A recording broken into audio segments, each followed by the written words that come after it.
Nesse ponto, então, a nova física estabelece para nós uma nova visão de mundo. O mundo transformou-se substancialmente sob a ótica da física quântica.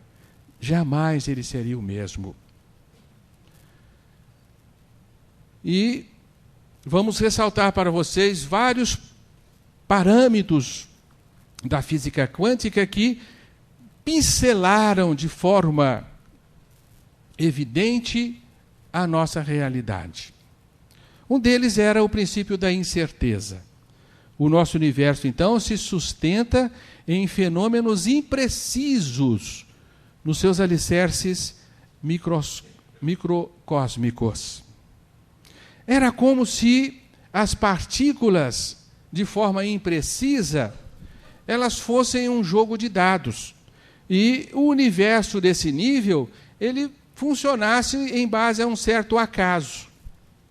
Isso revoltou o grande pensador do século XX, Albert Einstein, né? Ele, então, pronuncia a sua famosa frase: Deus não joga dados com o universo. Isso não pode ser assim. Einstein negou-se a aceitar o princípio de incerteza de Heisenberg como evidência de funcionamento do universo. A objetividade do universo não poderia sustentar-se numa imprecisão, em possibilidades, em probabilidades, em incertezas de funcionamento. Daí ele comparar, então, esta ideia que a física quântica trazia, de que fosse um mero jogo de dados. Mas Einstein, antes de morrer, teve que concordar com esta realidade, porque ela se tornava evidente. Os experimentos mostravam que era assim mesmo que o microcosmo funcionava. E funciona.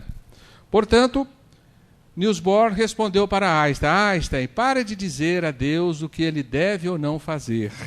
Né? Bonitinho, eu achei muito bacaninha. Né? E recentemente Stephen Hawking completa, né, o estranho diálogo de Niels Bohr e Einstein, né? Deus não só joga dados, como os esconde. Né? Gente, baixinho aqui, ó, Deus trapaceia. O nosso universo é um jogo de trapaça. Vocês conseguem entender isso? Onde é que está a espiritualidade nisso? Onde é que está a inteligência divina nisso? Aí as coisas começam, né, a nos colocar em questionamento, né? Porque até então nós, como espiritualistas e crentes numa absoluta ordem divina, não podíamos também concordar com a presença da desordem no microcosmo, tá? A presença de uma certa anarquia no microcosmo. Mas evidentemente são fatos que nós na atualidade não podemos mais questionar. E hoje nós afirmamos: há caos nos escaninhos do universo. Nós vamos ver se compreendemos isto. Portanto, o universo transformou-se num jogo de dados. Um mundo aleatório, construído por aleatoriedades, por meras possibilidades. Outra consequência que nós já antecipamos para vocês dessa nova visão de mundo: a matéria morreu. Não é verdade? Ela já não existe mais. A matéria é feita de radiações, de ondas. E chegamos assim à compreensão de que as partículas, na verdade, são funções de ondas, né? Então, aqui vamos a um raciocínio, me parece simples, espero que não esteja complicando o assunto,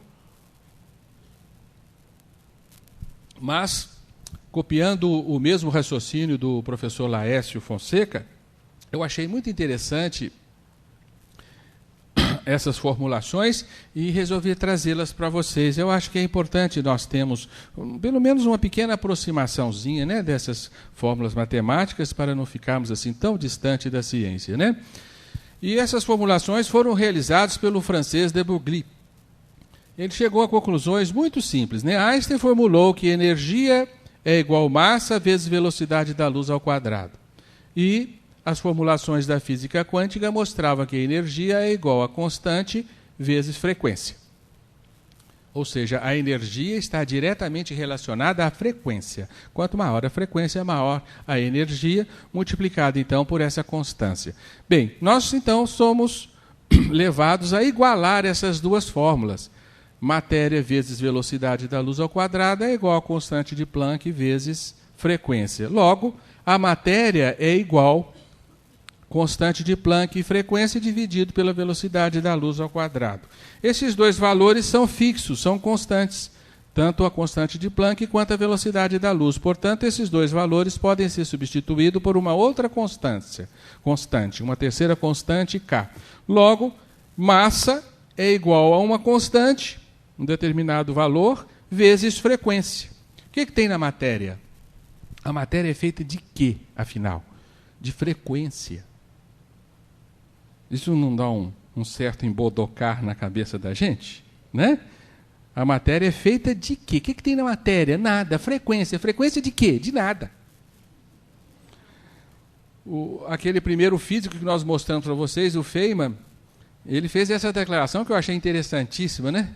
Ele declarou assim, todo espirituoso, que havia descoberto que a mulher dele, né, era um mero conjunto de equações infinitesimais, né? Nada, não tinha nada na matéria da mulher, era só equações matemáticas que tinha ali. Mas ele era muito esperto para não proferir essa opinião na sua casa, né? Bem, a minha mulher é muito mais do que uma equação de ondas, sabe? Mas é bastante interessante isso, né? É bastante interessante nós reconhecermos, então, que a matéria se expressa numa fórmula matemática mínima, simplíssima, e a matéria ou a massa nada mais é do que função de frequência, de oscilação de alguma coisa está oscilando e nós não sabemos exatamente o que está oscilando. Então nós chegamos assim a visualizar a onda de matéria que todos nós somos. Nós somos ondas de matéria. Somos um pacote de ondas de matéria, que, na verdade, se expressam como massa, como algo palpável e inconcreto, mas nós somos apenas potenciais de possibilidades. Não somos nada mais do que isso. Está claro? Então, chegamos à conclusão de que o mundo ao nosso derredor é uma ilusão, conformando assim o mundo moderno com uma ideia antiga pregoada pelos antigos Vedas do hinduísmo, que nos falava do grande Maya, que é o nosso universo, uma imensa ilusão aos nossos sentidos. A ilusão de concretude da matéria é dado nada mais do que pela frequência, pela velocidade. Nós costumamos ilustrar isto num exemplo muito simples, né? Que é, por exemplo, o girar das pás de um ventilador, né?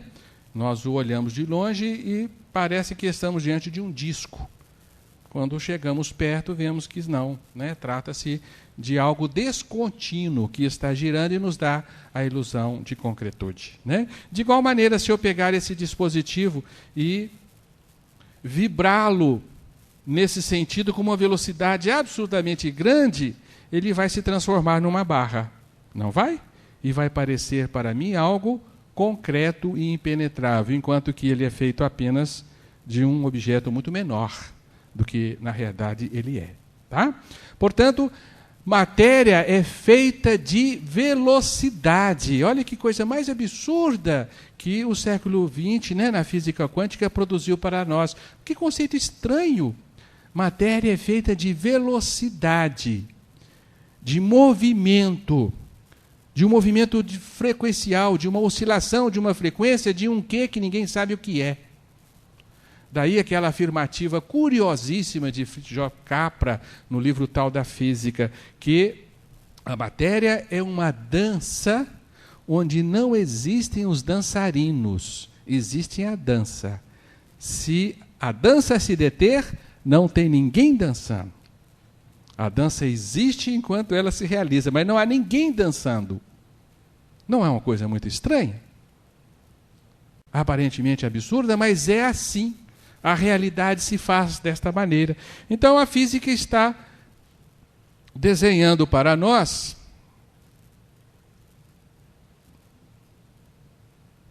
A onda de matéria.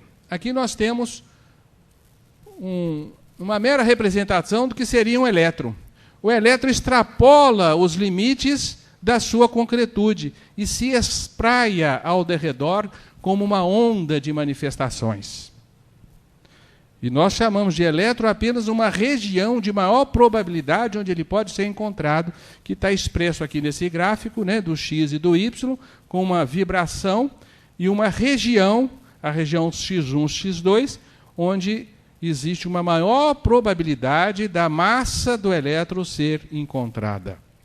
Ou seja, a matéria tornou-se algo impreciso, algo sem limites, algo sem concretude. E aqui nós temos uma comprovação da realidade ondulatória da matéria. Essa fotografia extraordinária, que, se vocês já estão vendo pela primeira vez, vocês jamais poderão imaginar o que é isto. Aqui nós temos um anel de 56 átomos de ferro que foram descansados em cima de uma placa de cobre. E este fenômeno foi fotografado num processo chamado tunelamento, realizado pela IBM, e mostrou isso daí, ó. Esse curral de elétrons é chamado, curral de átomos, como ele é chamado, né? Ele produz ondulações na placa de cobre, como se fosse um lago. Portanto, a nossa matéria é verdadeiramente ondulatória. Mas as ondas se expressam numa tal dimensão que é imperceptível aos meus olhos e aos meus sentidos. Mas quando eu dou um soco aqui nesta matéria, eu estou provocando ondas que se reverberam aqui, como se esta concretude fosse líquida. Né? Demonstrando para nós, então, a realidade ondulatória da matéria. E outro estranho fenômeno, tratado pela física quântica, é o fenômeno da coagulação da onda, a coagulação da onda quântica. O que é isto, precisamente? E os físicos estão nos dizendo que essa coagulação de onda da matéria, ela funciona como essa gravura que está aí. Quem aqui está enxergando uma jovem nessa gravura? Quem está enxergando uma velha? Também. Isto é uma velha ou é uma jovem? Nós vamos brigar, né? Uns vão brigar, falar que é velha, os que gostam de velhos, os que gostam de jovem vão brigar, falar que é uma moça jovem, né? E isso daí é uma jovem e é uma velha ao mesmo tempo. Quem escolhe é a nossa consciência. E quando eu escolho, eu faço a coagulação da onda. Tá certo? É um exemplo de que como que as coisas ocorrem de forma imprecisa no universo subatômico. No universo subatômico existe isso daí. A partícula não sabe se ela é uma jovem ou se é uma velha. Tá? E, curiosamente, ela é as duas coisas ao mesmo tempo. E se nós admitirmos isso, nós vamos ficar muito felizes, porque as nossas queridas mulheres envelhecendo continuam sendo jovens, né? É verdade, porque elas são velhas e novas. Ninguém precisa trocar, só a mulher porque envelheceu, não é uma boa isso? Né? Para que esse negócio de trocar por 2 de 20? Não dá certo, né? Portanto, a realidade quântica é assim, é a consciência que escolhe. É curioso isso, né? E como que pode um universo funcionar em base a essa precisão, essa dualidade, uma coisa que é outra ao mesmo tempo, né? Quem nos dá esta noção aqui é o físico Amit Goswami. Isso aqui, inclusive, é do seu livro, A Física da Alma. Ele traz esse desenho aí na Física da Alma para nos mostrar como é que é essa tal de coagulação de onda, essa imprecisão da quântica, né? É a nossa mente que escolhe.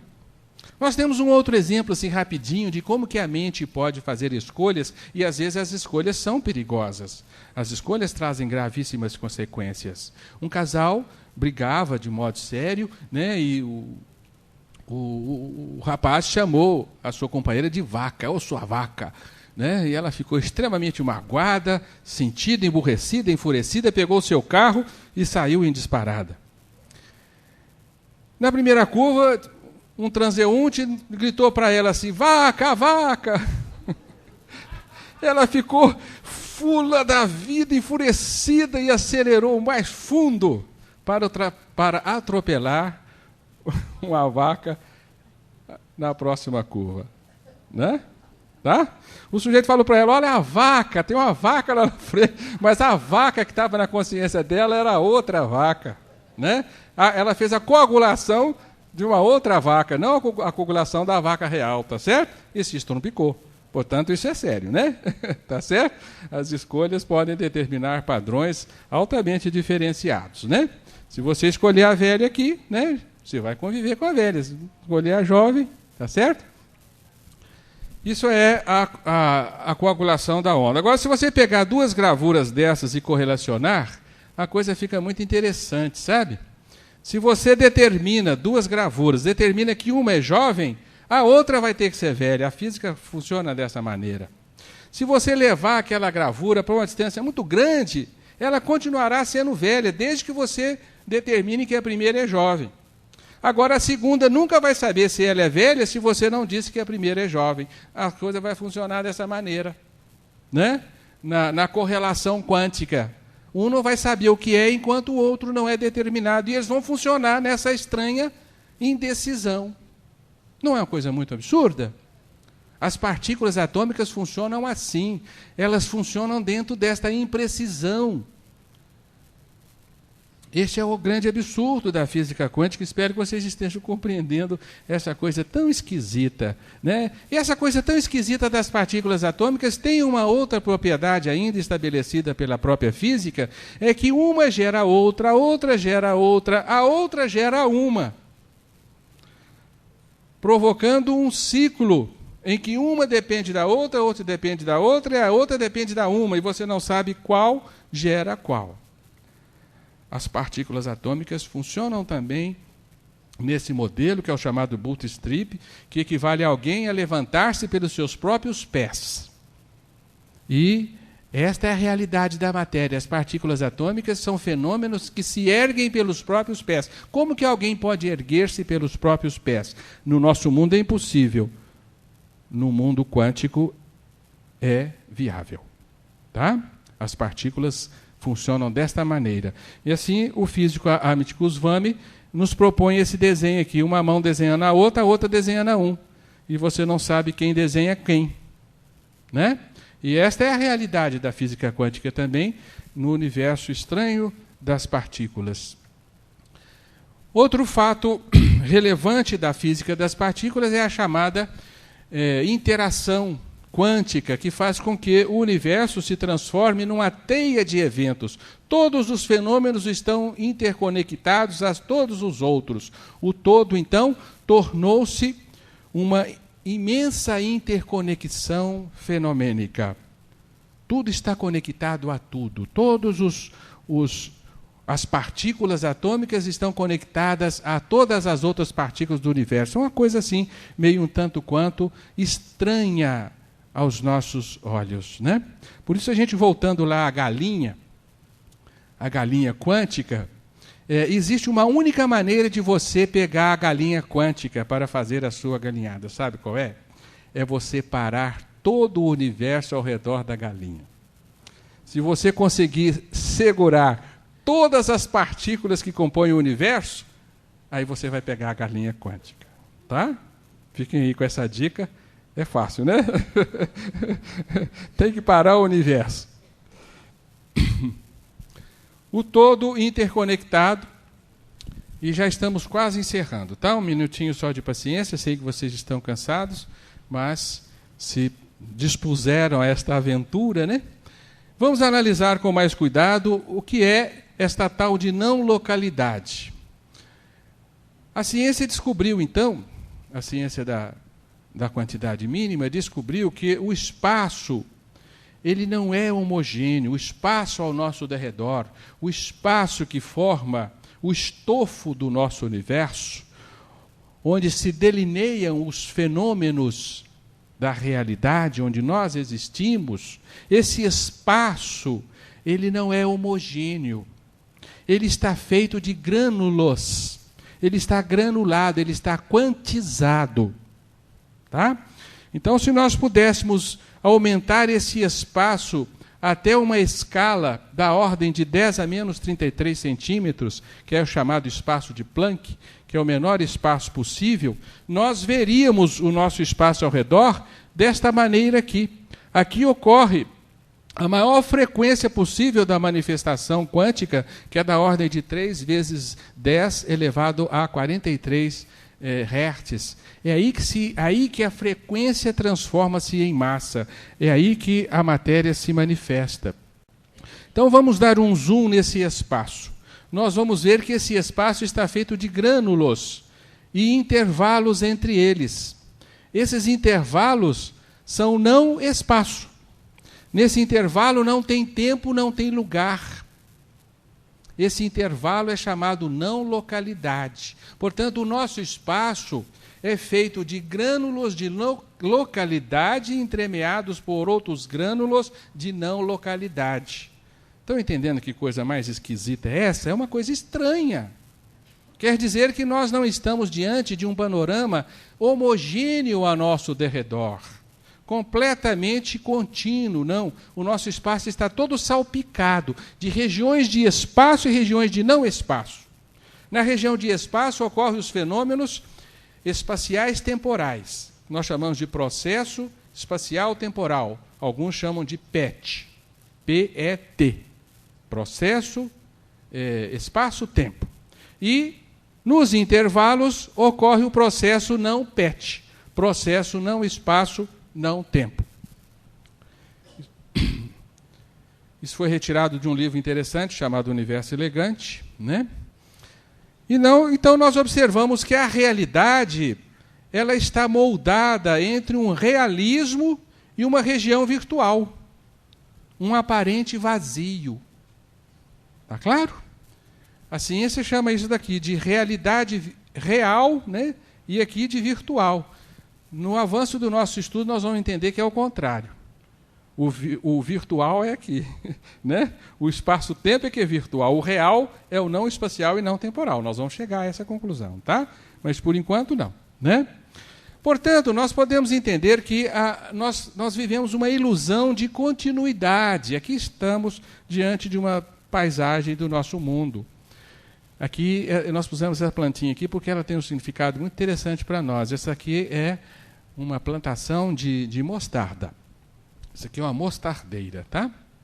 Essa realidade aqui que nos parece contínua, leitosa, ela é uma realidade quântica, ela está granulada. Inclusive, no computador, nós podemos ver isso. Veja que interessante. Vamos dar um zoom nessa gravura. Nós vamos ver que essa gravura está feita de quadradinhos, e estes quadradinhos são quânticos, eles não se dividem, né? Que são os pixels que formam as imagens da tela do computador, tá certo? E esses pixels, então, eles são inteiros. Olha só que interessante. Esse aqui é todo azul, todo amarelo, né? Todo creme, mas não há uma maneira de misturarmos. É assim que a nossa realidade está constituída nos seus pacotes quânticos, né? Nos seus granulados de matéria e granulados de espaço-tempo. Portanto, a nossa realidade está quantizada, está feita de quantidades. Se nós dermos mais um zoom no computador, o que nós vamos observar? Que tem um espaço separando os pontos mínimos de pixels. Olha só que interessante. Nós podemos dizer que aqui nós temos o PET, o espaço-tempo, e aqui o não espaço e o não tempo. Tá? Então, a nossa realidade se parece com uma fotografia, que você, olhando de longe, ela parece contínua, mas se você colocar uma lente, você vai ver pontos, e vai determinar que entre os pontos tem espaços brancos. Não é assim que são feitas as nossas fotografias? Não é isto? Portanto, uma fotografia está quantizada, ela está feita de grânulos, de pequenas porções indivisíveis. Assim está feita a matéria, assim está feito o espaço. Como o Niels Bohr mostrou, né, a eletrosfera do átomo está quantizada em decorrência exatamente dessa quantização do espaço. Então nós poderíamos desenhar a nossa realidade grosseiramente assim, ó. Ela está feita de balões de grânulos de realidade aos nossos olhos, onde se expressa a matéria, a energia, o espaço e o tempo. Nós chamamos de PET, processo, espaço, tempo. Mas, entremeando esses grânulos, nós vamos encontrar uma região homogênea. Prestem atenção nisso. Aqui nós temos uma realidade heterogênea, né, formando as nossas paisagens. Mas, no fundo, nós temos uma realidade homogênea chamada não PET.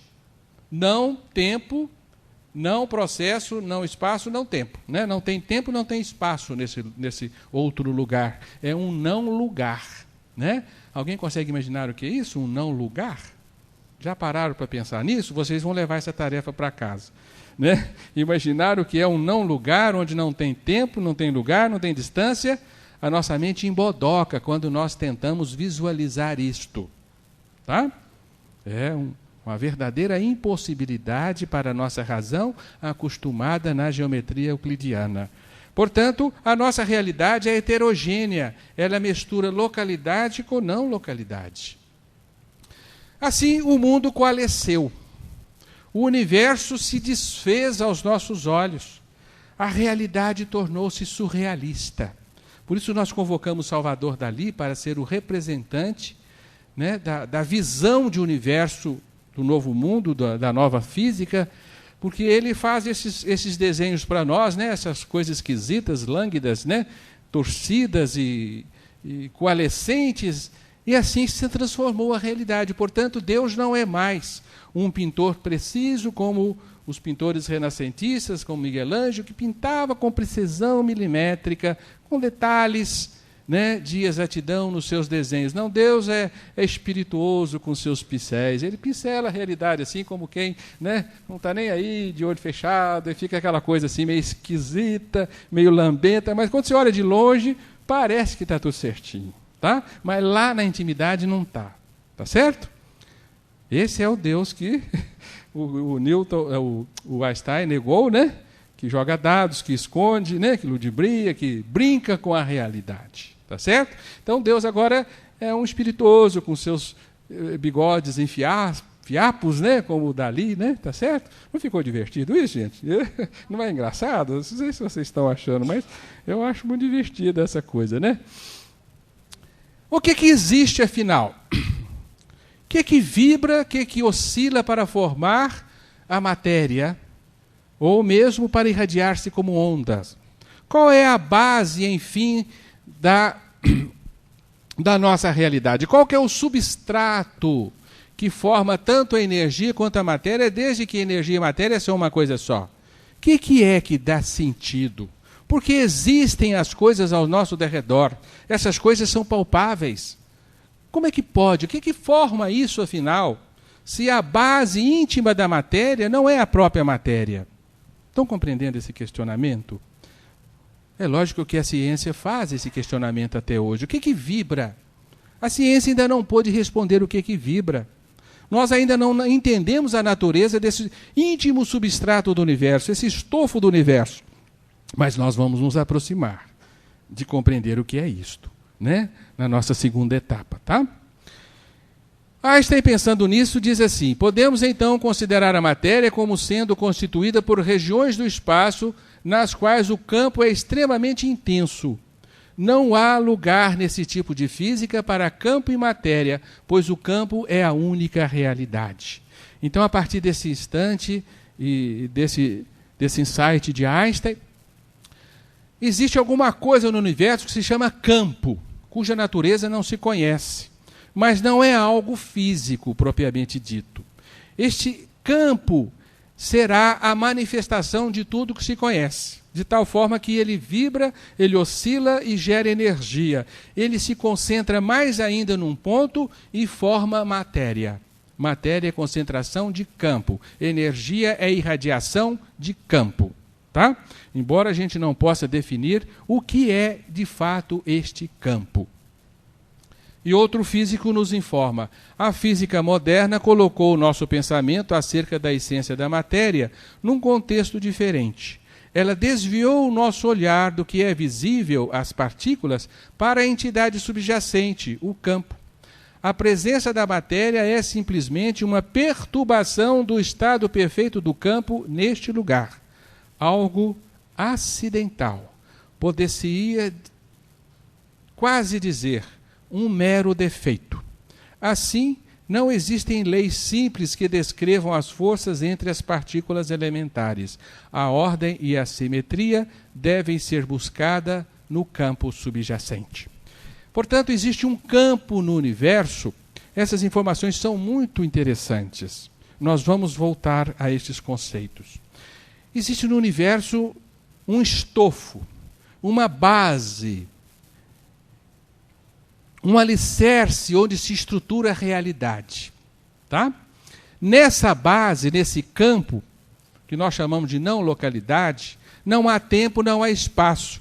E aí existe uma ordem perfeita, é isso que este pensador está dizendo.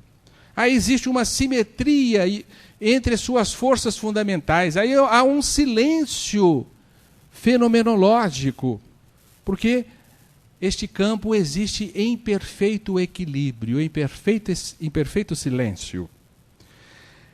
E este campo, ele apresenta deformações. Esse conceito é muito importante para nós. Ele vai apresentar certas deformações que vão ser verdadeiras perturbações deste campo. E essas perturbações de campo vão manifestar-se aos nossos olhos como matéria e energia, como a nossa realidade. Tá? Então, eu estou querendo dizer para vocês exatamente isso daí. Ó. Nós somos perturbações de um campo. Nós somos defeitos. Tá?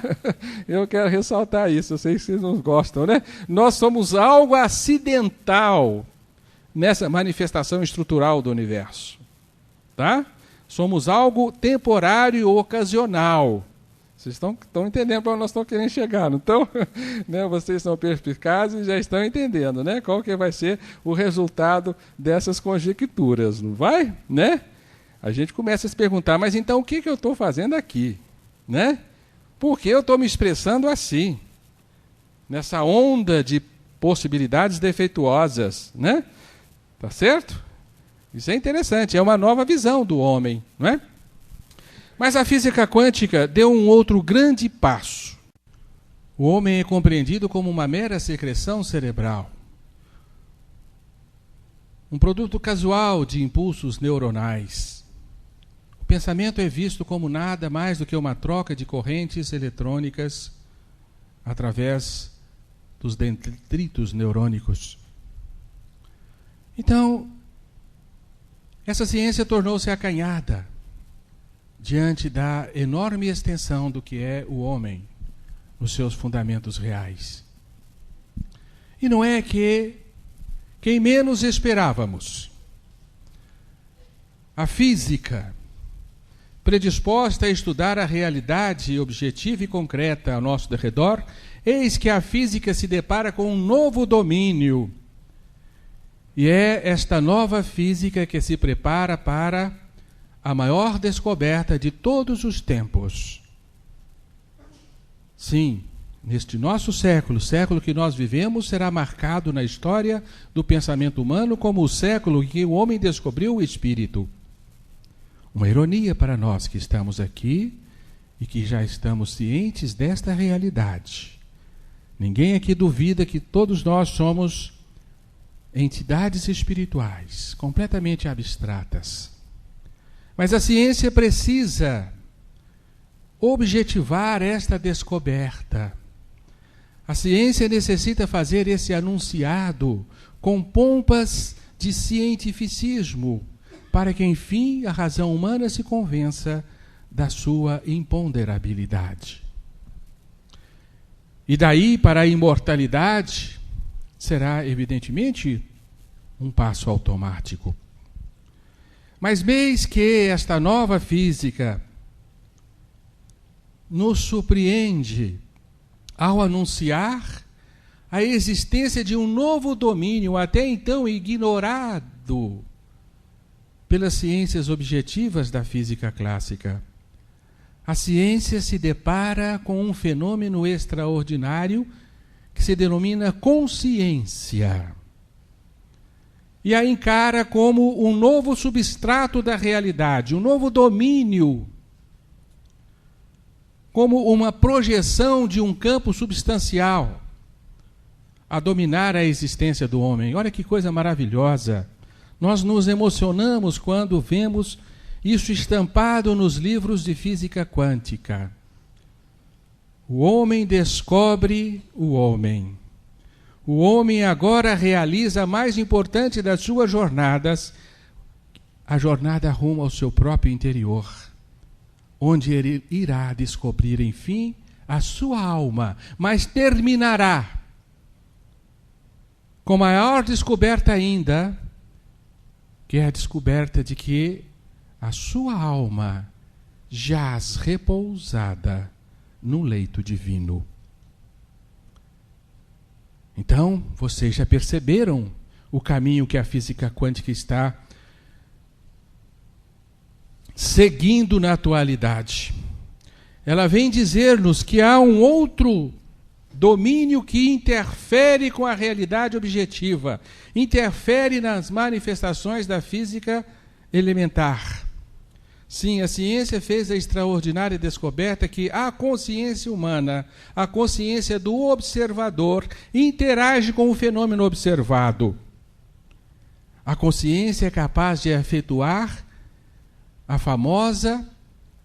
o famoso colapso da onda quântica. Então, há um outro elemento no universo, além das partículas elementares e suas forças interativas. Existe uma consciência. Essa consciência agora é considerada um domínio da física. Olhem aqui o que diz um livro de física quântica, esse livro Espaço, Tempo e Além. O universo físico não existe independentemente do pensamento dos participantes. Aqui está um participante do universo e um objeto virtual. A partir do instante em que a sua consciência determina o colapso dessas ondas quânticas, desse pacote de ondas, ela se converte numa cadeira. O que denominamos realidade é construída pela mente. O mundo não é o mesmo sem você. Todas as doutrinas espiritualistas nos falaram isto.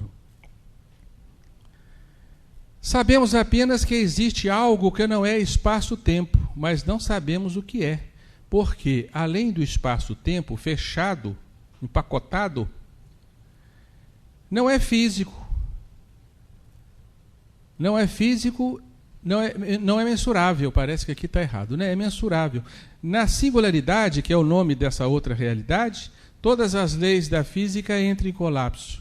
Mas o que está além do espaço-tempo está dentro de todas as coisas. Poderá o que está além do espaço-tempo conectar-se conosco e influenciar-nos dentro do espaço-tempo? Será ele, esse domínio, pura consciência? Olha que sugestão que a ciência física está nos fazendo, né? Da existência dessa outra realidade. E hoje a ciência está chegando a uma conclusão interessantíssima, a ciência quântica, de que o universo é a expressão de um único elemento. Esse elemento pode chamar-se consciência, cuja expressão é o campo que nós falávamos agora há pouco, que oscila para gerar partículas, é manifestação da consciência. Olhem que coisa interessante, quer dizer que consciência gera campo, que gera energia, que gera matéria. Nós chegamos a uma unidade constitutiva do universo. Isso é muito importante, quem está nos dizendo isso é ciência. A ciência está derruindo o famoso dualismo fenomênico que nos trouxe até aqui, que as grandes religiões do mundo ocidental construíram em nossas concepções. Porque os nossos conceitos são dualistas. Nós entendemos que existe espírito de um lado, realidade física do outro. O espírito interfere na realidade física, mas a realidade física não é a criação do espírito. Não há um elemento de interligação entre energia e matéria, segundo os conceitos das religiões clássicas, que são dualistas, se fundamentam no dualismo cartesiano, que não é o caminho adotado pelo orientalismo, como vocês sabem. Por isso, o nosso Amit Goswami, que já apresentamos para vocês, no livro A Física da Alma, ele diz assim: a ciência moderna tem dado apoio a uma visão monista de mundo, a de que existe apenas uma substância a formar a realidade. Com razão, ela evita o dualismo da interação, um legado de René Descartes, em nosso modo de ver a realidade. Dualismo e ciência quântica são como óleo e água, não se misturam. Portanto, a ciência quântica está evoluindo para o monismo fenomênico. E eu quero aqui que vocês façam as pazes com esta palavra. Essa palavra monismo vem do grego. Moná significa unidade. Portanto, o monismo é a doutrina da unidade. Nós poderíamos chamá-lo de unicismo, de unicidade, de unidade. Ele fundamenta também o raciocínio do holismo, que é uma unicidade do todo.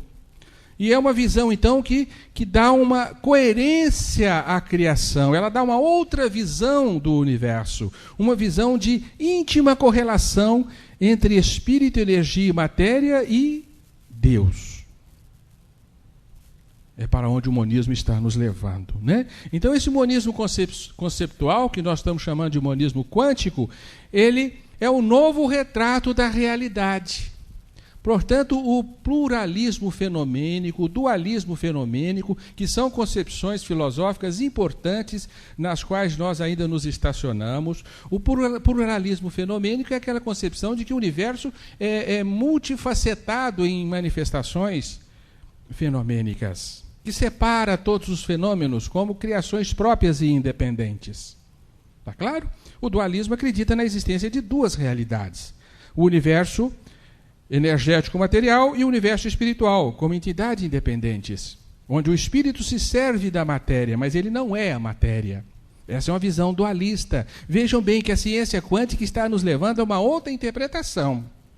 Ela está nos dizendo que energia e matéria são manifestações da consciência, são hálitos da consciência, são feitos de consciência e nada mais. O substrato da energia e da matéria é a consciência. Estão entendendo como isso é importante? É um emborcamento na visão de mundo, é uma nova forma de entendermos a realidade, e isso transformará o mundo. Vocês podem acreditar, vocês ainda não entendem, nós não entendemos a extensão desses conceitos, mas eles são fortes o suficientes para construírem uma nova civilização, que será a civilização do Espírito. De forma que hoje é a própria mecânica quântica que deu uma cambalhota na visão do ser humano. Vejam que coisa curiosa. O que era da competência da medicina, da biologia, da psicologia, aqui nós não estamos, evidentemente, chamando a atenção de ninguém, mas como que isso veio da própria realidade física? Não é interessante?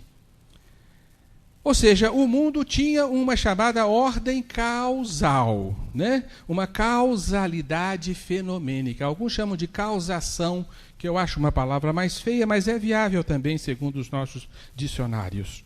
Portanto, existe uma ordem causal, uma ordem que as coisas são provocadas e causadas. Tá certo? Segundo o nosso entendimento. Na física clássica, na mecânica clássica, na visão clássica da ciência antiga, que é a ciência do século XIX, e que ainda remanesce no século XX para muitos de nós, porque essa visão clássica aqui ainda alimenta a medicina e os seus parâmetros terapêuticos, ainda é o conceito viável da biologia substancialmente científica e materialista, que vê a vida como expressão de amontoados de células e nada mais. Segundo esta ordem causal, o universo biológico era gerado a partir de partículas elementares e suas forças criativas. Essas partículas se entendiam, formavam átomos, os átomos se agrupavam, formavam moléculas ao acaso, geravam ao acaso unidades celulares, entre elas o neurônio, ao acaso. Os neurônios estabeleciam-se num órgão estruturado que é o cérebro troca impulsos, gera consciência. Ordem causal ascendente, a partir do substrato do universo, a matéria. Conceito materialista, que já morreu, né?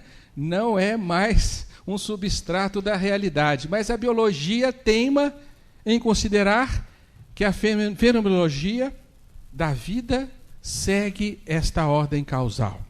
A ciência médica continua achando, né, que a doença é produto dos órgãos. Não continua? Então estamos atrasados, porque a ciência já mudou, já emborcou. Hoje, o que a física nos leva a considerar, na visão quântica, é que há uma consciência que organiza o seu cérebro em base às células, que foram tecidos com moléculas e átomos ajuntados mediante as forças elementares, para que a própria consciência se manifeste na realidade exterior. Ordem causal descendente, de cima para baixo. Lógica, porque aí nós entendemos por que há inteligência nestes níveis inferiores, que são produtos da manifestação de uma consciência superior. Isso são conclusões da física, isso aí é tirado do livro Médico Quântico de Amit Goswami. Por isso, os físicos que já entenderam esta realidade, compreenderam que o universo é uma estrutura muito diferente do que se imaginava. O século XIX construiu a ideia de que o universo era uma grande máquina, lembram disto? Feita de engrenagens perfeitas, intimamente correlacionadas. Deus era o grande relojoeiro que deu corda neste maquinário e assiste de longe o seu funcionamento automático, feito pelo seu próprio automatismo.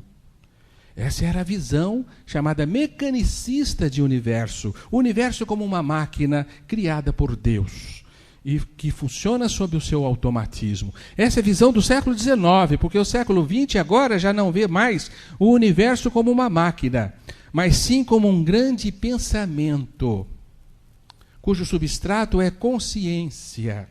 Há uma inter-relação de sistemas, e esses sistemas nada mais são do que módulos de informações. São informações que se conectam. Este é o substrato do universo. O substrato já não é mais nem energético nem físico. O físico e o energético, o material e o energético, nada mais são do que consequências desta teia de eventos, deste grande pensamento abstrato, imponderável e imaterial. Olha como a ciência está evoluindo. Que coisa interessante. Ela está desmaterializando o universo. E nós podemos dizer, estamos numa via de espiritualização. A ciência está se espiritualizando, está desmontando o substrato físico do universo. Olha o que dizem, né, as mentes pensantes, né, da física quântica. Em algum nível, todas as mentes estão conectadas. Afirma aí o nosso austríaco de difícil pronúncia, né? Schrödinger, né? Schrödinger. A divisão comum do mundo em sujeito e objeto, mundo interior e mundo exterior, corpo e alma, já não é mais apropriada. Heisenberg. Isso é bacana demais. Acabou o dualismo cartesiano. Está eliminado como concepção científica de uma época, tá? Já não é mais pertinente separarmos os domínios do homem. O homem é uma inteira unidade, o universo é uma inteira unidade, consubstanciada em quantizações, não podemos perder isso de vista. Os pensamentos humanos estão remotamente ligados à natureza por conexões não locais. Outro físico, né, que então vincula para nós a ideia de que as consciências que habitam o universo e que em última instância formam o estofo do universo estão todas conectadas entre si mediante conexões não locais. E agora vocês entendem o que eu estou falando, o que eu estou chamando de não localidade. Conexões não espaciais e não temporais. Tá? Estamos todos interconectados uns com os outros e com todo o universo. Está claro? Essa conexão existe desde que o universo passou a expandir-se, né? Depois que ele explodiu no Big Bang. Então aqui nós estamos trabalhando uma nova visão do homem. O homem do terceiro milênio será este homem, e não mais o amontoado de órgãos, construído por uma aleatoriedade que a ciência biológica do século XX construiu para nós. Este autor nova-iorquino, Alex Gray, que eu recomendo a vocês, vocês podem digitar esse nome na internet e vão ver o trabalho dele.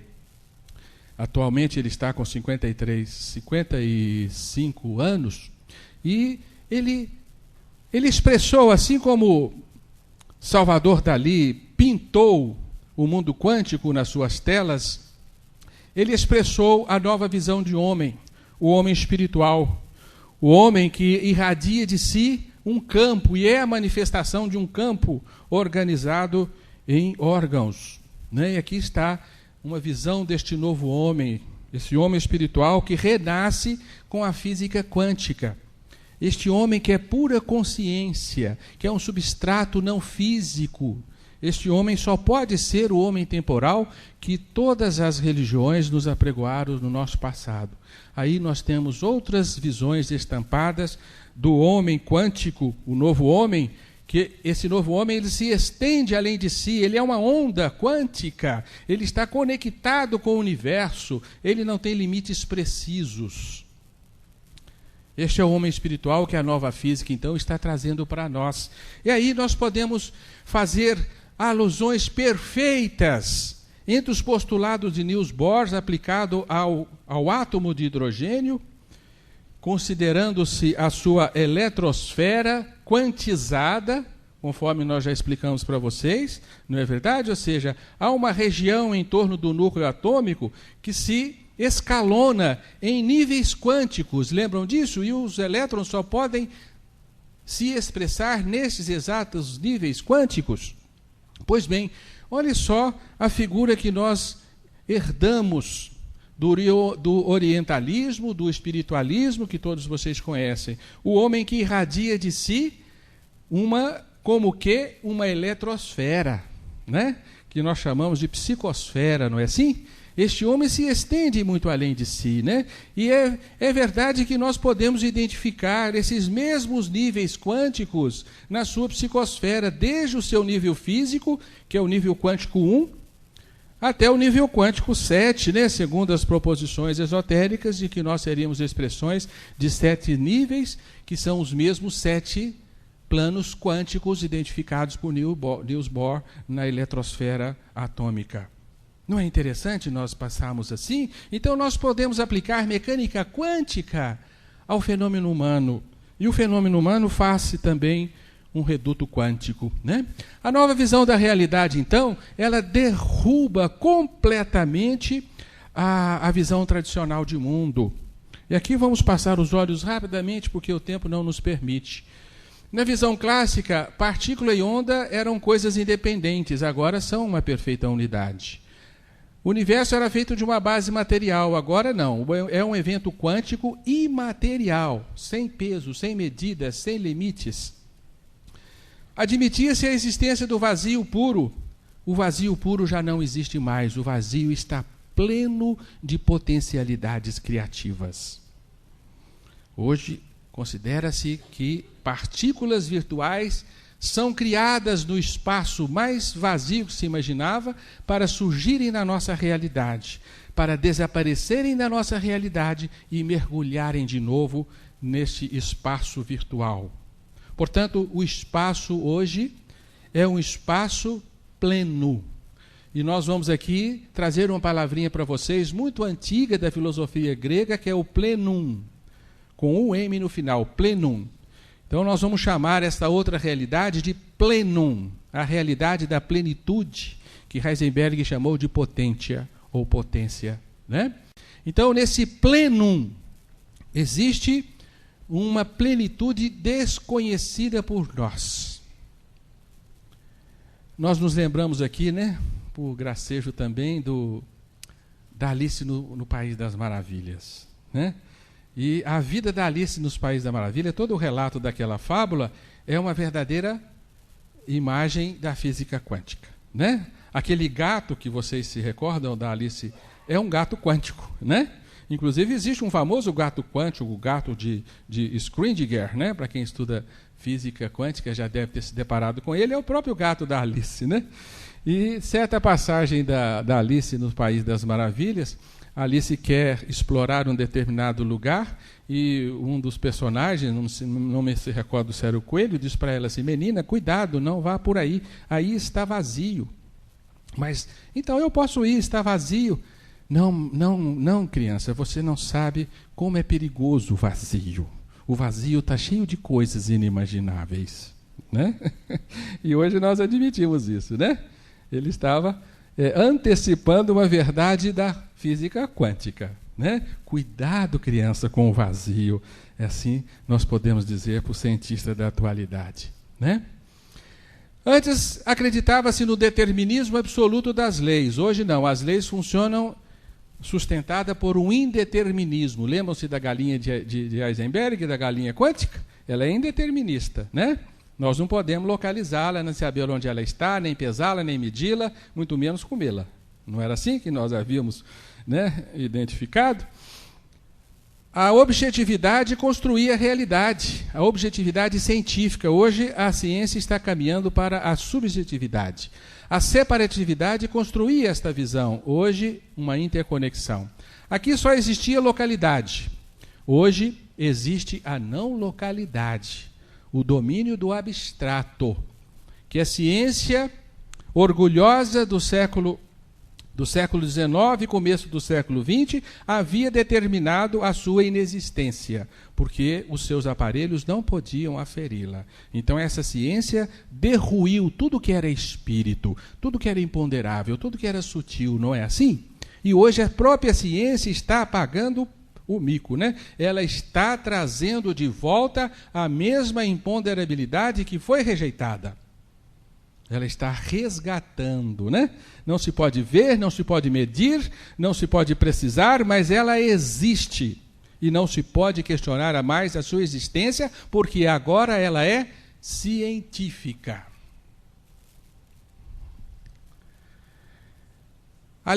A ponderabilidade transformou-se em imponderabilidade. A linearidade passou a não linearidade. Isso traz consequências evidentes que nós não podemos nos deter. O universo era feito de partes isoladas, agora ele é uma teia de eventos. O domínio da precisão transformou-se em imprecisão. O realismo transformou-se em idealismo. A ontologia, ou seja, a fixação do universo no indivíduo, transforma-se hoje no holismo. O materialismo passou à imaterialidade. A causalidade ascendente converteu-se em causalidade descendente. O dualismo transformou-se em monismo. O universo, que era uma grande máquina, agora é um grandiloquente pensamento. Viram só que interessante como é que nós estamos vivendo uma época extraordinária na história humana? Nós estamos assistindo uma transição de visão de mundo, uma transição de conceito, uma transformação conceitual. Nós estamos vivendo novos e importantes rupturas paradigmáticas. E nós devemos caminhar rumo a estes novos tempos sem nos deter nas nossas realidades conceituais arcaicas. Tá? Isso é muito importante. Quem irá adiante no trem da história é quem conseguir compreender esta nova realidade. Quem absorvê-la e quem passar a trabalhar com este painel e aplicá-lo a si próprio e à compreensão do outro e da realidade. Por aí irá caminhar a ciência. Por isso nós mostramos lá para vocês, né, o anunciado do Laércio, né? Dizendo para nós que os espiritualistas precisam entender um pouco de física quântica para conhecer o caminho segundo o qual devem trilhar.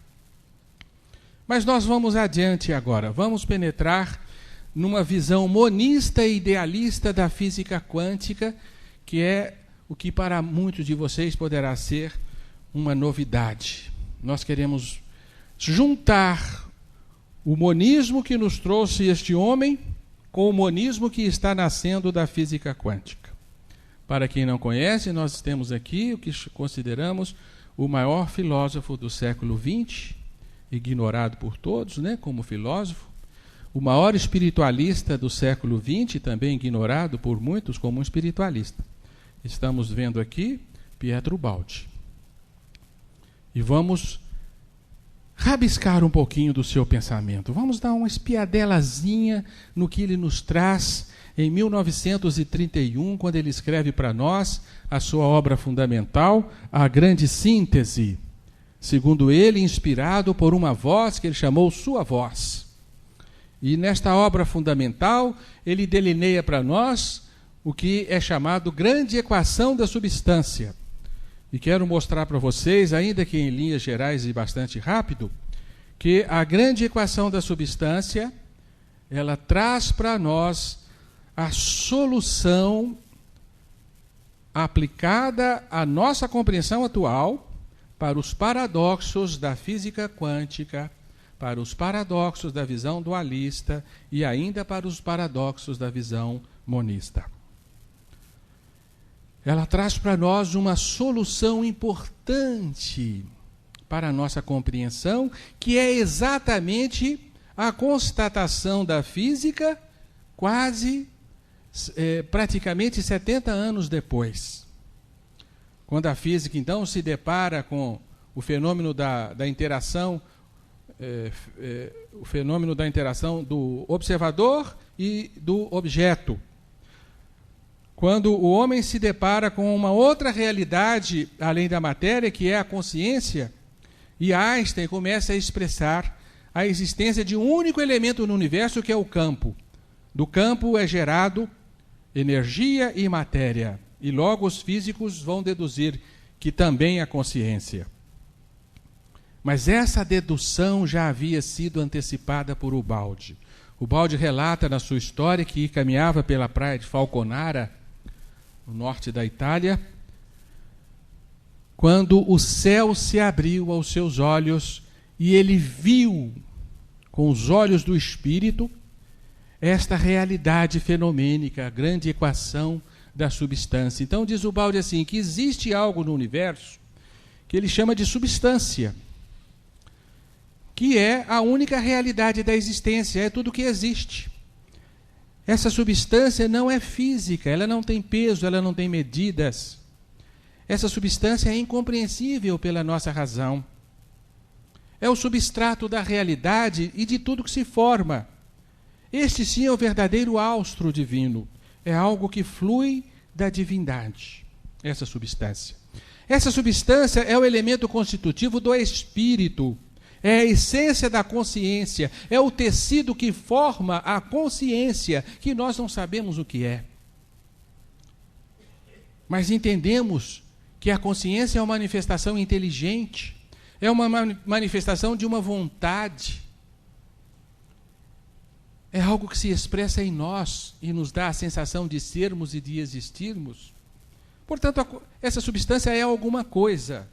Mas nós não podemos delimitá-la, nós não podemos compreendê-la. A nossa razão é insuficiente. Mas essa substância forma o espírito. E o espírito nós o caracterizamos como essa substância delineada como um potencial estático. Um potencial sem movimento. Vejam o que é isso. Não sei o que é isso. Uma substância imóvel no absoluto. Uma substância que é o próprio absoluto. Não sei o que é isso.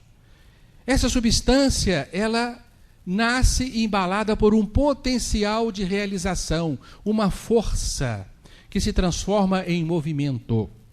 Portanto, sua voz nos diz, no início existia o movimento estava com Deus, o movimento era Deus, e o movimento se manifestou produzindo a nossa realidade. Portanto, esse movimento provoca uma oscilação no campo da substância. E essa oscilação nós a compreendemos como energia. E depois, num outro movimento, essa substância se concentra mais ainda em si mesma e gera matéria, a condensação da substância na sua máxima expressão.